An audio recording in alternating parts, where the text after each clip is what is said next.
नमस्कार. माधुरीज फूड कट्ट्यामध्ये माधुरी तुम्हा सर्वांचं पुन्हा एकदा मनापासून स्वागत करते. बाहेर असा छान मुसळधार पाऊस होत आहे आणि अशा पावसाळी वातावरणामध्ये मस्त अशी गरमागरम भजी आणि वडापाव खायला मिळाला तर आपली मजाच वेगळी. तर आज आपण करतो आहोत मस्त अशी वडापावची रेसिपी, ती पण अगदी मुंबई स्टाईल. तर हा वडापाव कसा करायचा अगदी चटणीपासून ते सर्व गोष्टी मी डिटेलमध्ये सांगितलेल्या आहेत आणि ते करण्यासाठी आपल्याला जावं लागेल आपल्या किचनमध्ये. तर आता वडापाव बनवायचा आहे म्हटल्यावरती मेन इन्ग्रेडियंट्स ते म्हणजे आपले बटाटे. तर इथे मी 4 मोठे साईजचे बटाटे घेतलेले होते आणि ते बटाटे मी स्वच्छ धुवून कुकरमध्ये बटाटे बुडतील एवढं पाणी घालून 4 ते 5 शिट्या लावून घेतल्या. कुकर छान थंड करून घेतला आणि इथे आपले बटाटे छान मस्त असे शिजून तयार आहेत. तर वरची साल काढून घ्यायची आहे. व्यवस्थित थंड झाल्यावरच बटाटे सोलायला घ्यायचे आहेत. गरम बटाटे सोलले किंवा ते मॅश केले तर थोडंसं ओलसर होतात ते आणि पाणी सुटलं जातं. त्याच्यामुळे बटाटे छान थंड करून घ्यायचे आणि त्याची साल व्यवस्थित काढून घ्यायची आणि हे बटाटे व्यवस्थित हातानेच खुसकरून मॅश करून घ्यायचे आहेत. तर तेही आपण करूया. त्याआधी आपण एका साईडला बटाट्याला लागणारं बॅटर आहे, म्हणजे वडापाव करण्यासाठी मेन बॅटर जे असतं, वरचं कवर असतं बटाट्या वड्याचं, ते करूया. तर ते करण्यासाठी मी इथे घेतलेलं आहे 2 कप बेसन आणि बेसन नेहमी चाळून घ्यायचं आहे. त्यामुळे बटाट्यांचं वरचं कवर छान चविष्ट होतं आणि म्हणजे एक वेगळं त्याला स्ट्रक्चर येतं. त्यामुळे बेसन पीठ नेहमी चाळून घ्यायचं आहे. तर इथे मी 2 कप बेसन चाळून घेतलेलं आहे आणि त्याचबरोबर इथे मी घालते आहे 3 चमचे तांदळाचं पीठ. त्यामुळे वडा जरा आपला कुरकुरीत होईल म्हणून मी इथे 3 चमचे तांदळाचं पीठ घेतलेलं आहे. त्याचबरोबर बेकिंग सोडा वापरते आहे मी. तर सोडा फार वापरायचा नाही आहे, अगदी 2 छोटे चिमूटभर मी इथं सोड्याचा वापर केलेला आहे. जास्त सोडा वापरायचा नाही आहे, कारण ऑलरेडी आपण तांदळाचं पीठ घातलेलं आहे. त्यामुळेही वड्याचं जे वरचं कवर आहे त्याला छान स्ट्रक्चर येणार आहे. त्याचबरोबर मी घेतलेला आहे अर्धा छोटा चमचा ओवा. तो हाताने असा मॅश करून कुस्करून मी त्या बॅटरमध्ये घालते आहे. त्याचबरोबर चवीनुसार मीठ घालायचं आहे आणि व्यवस्थित मिक्स करून घ्यायचं आहे. आता इथे पाणी घालताना लक्षात घ्यायचं आहे की एकदम लगेच पाणी नाही घालायचं आहे. तर अगदी थोडं थोडं पाणी घालून आपल्याला हे बॅटर तयार करायचं आहे. तर सुरुवातीला मी थोडंसं बॅटर घालते आहे.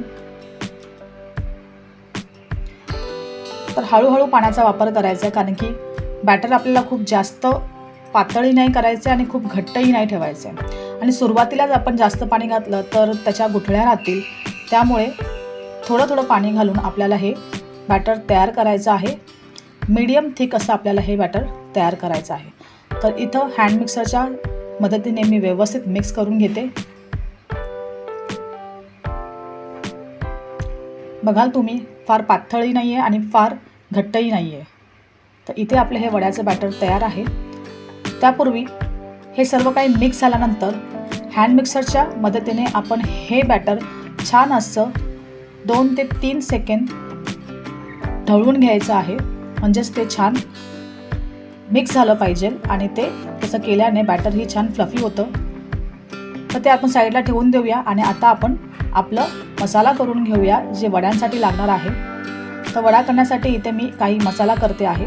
त्यात मी घेतलेला आहे 4 ते 5 हिरव्या मिरच्या, त्याचबरोबर 6 ते 7 लसणाच्या पाकळ्या, 1 ते 1.5 इंच आल्याचा तुकडा. असं सर्व काही आपल्याला घ्यायचं आहे या वाटणामध्ये. त्याचबरोबर कोथिंबीर घेतली, अशी कोथिंबीर स्वच्छ धुवून. आता ह्या सर्वाचं आपण एक छान वाटण तयार करून घेऊया जे आपल्याला आपल्या बटाटा वड्यामध्ये वापरायचं आहे. इथे मी आता काय करणार आहे, वडापावसाठी लागणारी जी लाल कलरची चटणी असते ती आपण करणार आहोत. त्यासाठी मी कढईत तेल गरम करत ठेवलेलं आहे आणि आपण जे बॅटर तयार केलेलं होतं बेसनाचं, त्यातलं थोडंसं असं हाताच्या मदतीने ह्या तेलामध्ये ते मी सोडत आहे. म्हणजेच बेसनाचा जो चुरा आपण तयार करतो आहोत तिथे आपल्या चटणीसाठी. तेल छान गरम झाल्यानंतरच हे बेसनाचं जे बॅटर आहे ते हळूहळू असं हाताच्या बोटांच्या मदतीने त्या तेलामध्ये सोडायचं आणि असा हा चुरा आपल्याला बेसनाचा तयार करायचा आहे आपल्या चटणीसाठी. तर मगाशी मी हळद घालायचं विसरले होते, सो पुन्हा मी तुम्हाला दाखवते की मी आपल्या वड्याच्या बॅटरमध्ये हळद टाकून घेतलेली आहे. तेही व्यवस्थित मिक्स केलं आणि पुन्हा आणखीन थोडेसे आपण चटणीसाठी बेसनाचे हे चुरा तयार करूया. तर मस्त असा कुरकुरीत गोल्डन ब्राऊन होईपर्यंत आपण हा चुरा तळलेला आहे आणि तो आता आपण काढून घेऊया. ही चटणी इतकी छान लागते वड्यासोबत, आपल्या बटाट्या वड्यासोबत. वडापाव म्हटला तर ही चटणी गरजेचीच आहे. सो आता आपण चटणीसाठी ते थंड करण्यासाठी ठेवून देऊया. तोपर्यंत आपण इथे छान असं आपल्या बटाट्याच्या वड्याचं मिश्रण तयार करून घेऊया, म्हणजेच आपला बटाटा वडा तयार करून घेऊया. त्यासाठी मी 4 चमचे तेल घातलेलं आहे. त्यात अगदी थोडीशी मोहरी आणि थोडंसं जिरं घातलेलं आहे. खूप जास्त प्रमाणात जिरं आणि मोहरी घालायचं नाही आहे. हिंग घातलं आणि कढीपत्ता हा अशा पद्धतीने हाताने तोडून फोडणीत घालायचा आहे.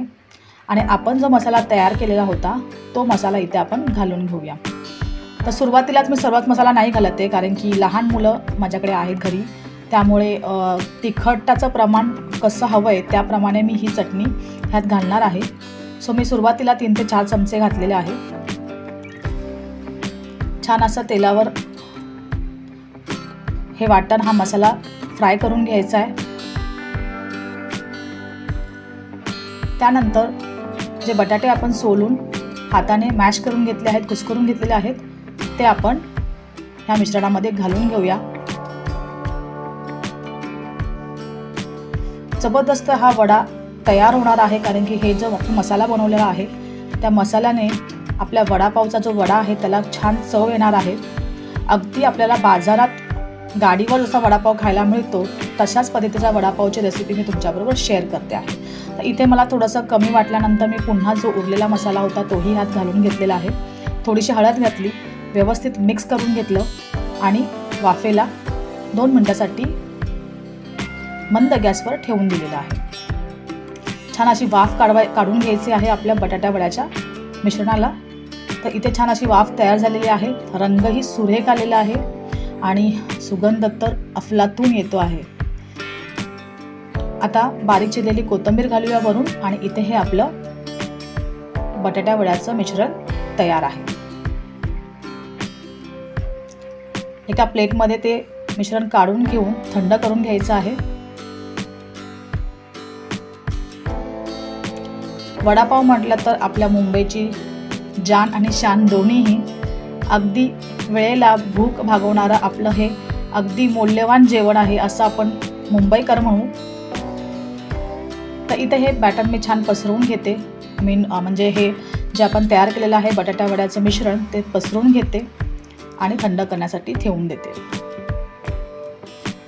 आता त्याच कढईमध्ये मी 5 ते 6 लसणाच्या पाकळ्या घेतलेल्या आहेत आणि त्या सालीसकट घ्यायच्या आहे. त्याचबरोबर 1 पाव तुकडा मी सुक्या खोबऱ्याचा घेतलेला आहे. लसूण सालीसकटच घ्यायची आहे, त्यामुळे आपण जी लाल चटणी करणार आहोत त्याला छान फ्लेवर येणार आहे. सो इथे लसूण आणि हा खोबरं आपण छान हलकंसं भाजून घेतलेलं आहे. तर हे चटणीच्या आपल्या सर्व काही गोष्टी तयार आहेत. आता सेम त्याच कढईमध्ये मी थोडंसं तेल घातलेलं आहे. 2 ते 3 चमचे तेल घालून हिरव्या मिरच्यांना मध्ये चीर लावून घेतली, थोडंसं मीठ लावून घेतलं आणि त्या तळण्यासाठी मी ह्या तेलात सोडलेल्या आहेत. त्या मिरच्या कोण जास्त खाणार नाही म्हणून मी थोड्याशाच मिरच्या तळलेल्या आहेत. थोडंसं मीठ लावायचं आहे, मध्ये चीर घालून घ्यायचं आहे आणि तेलामध्ये ह्या मिरच्या फ्राय करून घ्यायचे वरून मस्त खाण्यासाठी. आता आपण आपली चटणी करून घेऊया. तर खोबरं आणि लसूण सुरुवातीला घालून घ्यायचं आहे, चुरा नंतर घालायचा. तर सुरुवातीला आपण खोबरं आणि लसूण मिक्सरला लावून घेतलेलं आहे. लसणाच्या पाकळ्या काढायच्या नाही आहेत, कारण की लसणाच्या पाकळ्यांमधला जो लसणाचं जे वरचं कवर आहे ते ठेवायचं आहे. आता हे वाटून झाल्यानंतर मी घालते आहे इथे आपला हा बेसनाचा चुरा. त्याचबरोबर घालते आहे 1.5 मोठे चमचे लाल तिखट. हे रंगवाली मिरची आहे, म्हणजे काश्मीरी मिरची पावडर आहे, तिखटाची नाही घेतली आहे. त्याचबरोबर चवीनुसार मीठ, अगदी थोडं मीठ घालायचं आहे, जास्त मीठ नाही घालायचं आहे. आणि छान असं पल्स मोडवरती आपल्याला ही चटणी तयार करून घ्यायची आहे. खूप वेळ मिक्सर फिरवायचा नाही आहे, अगदी कमी करत आपल्याला ही चटणी जाडी भरडी करून घ्यायची आहे. सो आपलं वड्याचं मिश्रणही थंड झालेलं आहे. सो आता असे छोटे छोटेसे गोळे करायचे. आता तुम्हाला किती मोठा वडा हवा आहे त्यानुसार तुम्ही हे मिश्रण घ्यायचं आहे हातावर आणि असे छान अशा ह्या गोलसर वडे तयार करायचे आहेत. सो मी चपटे वडे तयार करते आहे, तसेच आम्हाला आवडतात म्हणून मी तसे केले आहेत. तुम्ही गोलही करू शकता.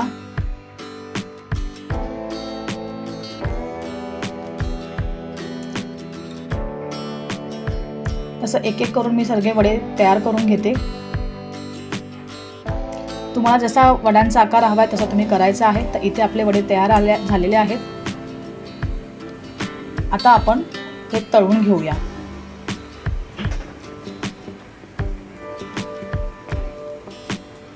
तेल गरम झालंय का बघूया एकदा. तर थोडंसं मिश्रण मी घालून घेतलं तेलात, तर तेल आपलं छान गरम झालेलं आहे. आता गॅस मंद करून बेसनाच्या बॅटरमध्ये हा वडा घोळून घ्यायचा आणि हळुवारपणे तो तेलात सोडायचा.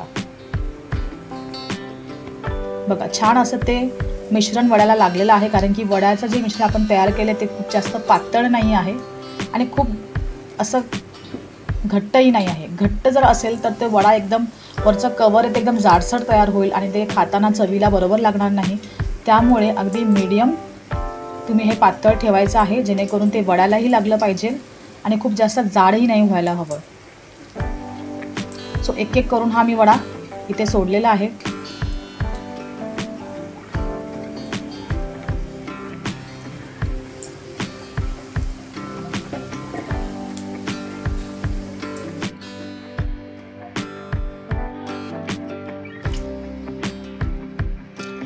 छान असं दोन्ही बाजूने आलटून पलटून मीडियम फ्लेमवरती आपल्याला हे वडे तळून घ्यायचे आहेत.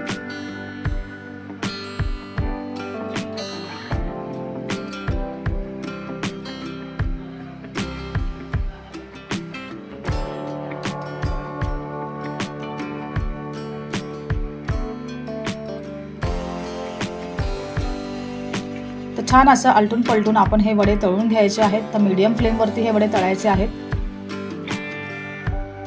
छान असा आपल्या वड्यांना रंग आलेला आहे. खूप जास्त डार्क तळायचं नाही आहे, तर मीडियम गोल्डन ब्राऊन होईपर्यंत तळायचे. तर जबरदस्त असे आपले हे वडे तयार आहेत. मस्त जोरदार पाऊस होतो आहे बाहेर आणि अशा वेळेला गरम गरम घरगुती वडापाव खायला जी मजा येते ते कुठेही नाही येत. पुन्हा एकदा मी वडे तळून घेते. बघा मस्त असं पटापट हा आपला वडा तयार होतो आहे. आणि पावसाळ्यात तर जेवढं आपल्याला घरामध्ये वस्तू बनवून खाता येईल तेवढं उत्तम.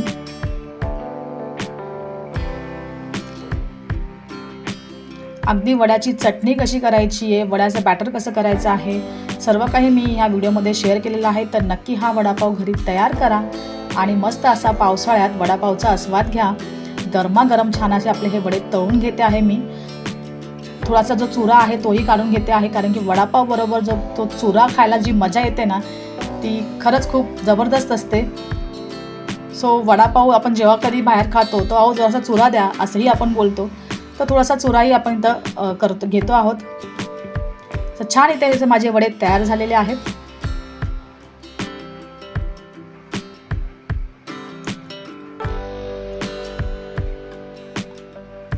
तर आपला हा वडापाव इथे पूर्णपणे तयार आहे आणि आता छान असं आपण हा वडापाव सर्व करूया.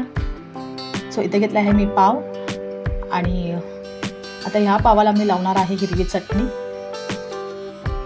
तर ही हिरवी चटणी, पुदिन्याची चटणी माझ्याकडे नेहमीच अवेलेबल असते. मी करून ठेवते फ्रीजमध्ये, कारण की मुलांना कधीही सँडविचसाठी ती लागते.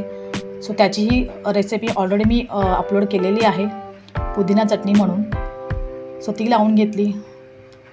थोडीशी गोड चटणी लावून घेऊया.